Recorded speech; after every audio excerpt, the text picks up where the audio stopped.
I think it's important for me to acknowledge that I'm calling in from unceded, unsurrendered, traditional Algonquin and Anishinaabe territory. I'm a guest on this land.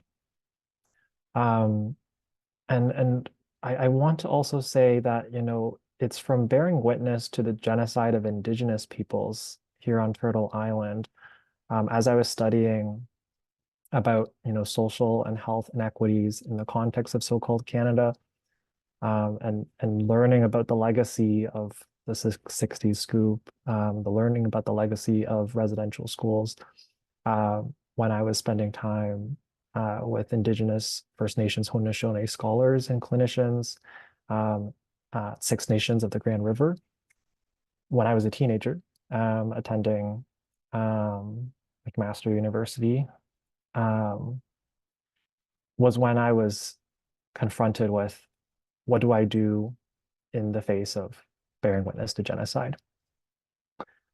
And since then, I've continued to learn, as I do every day, about how to, I think, stand in solidarity with people who face and experience structural oppression in this world.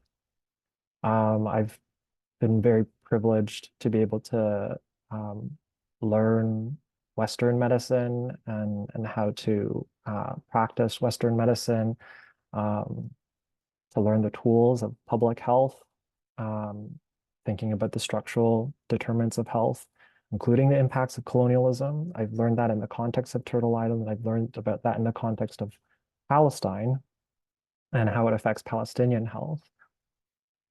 Um, and so I've seen my role there as bearing witness.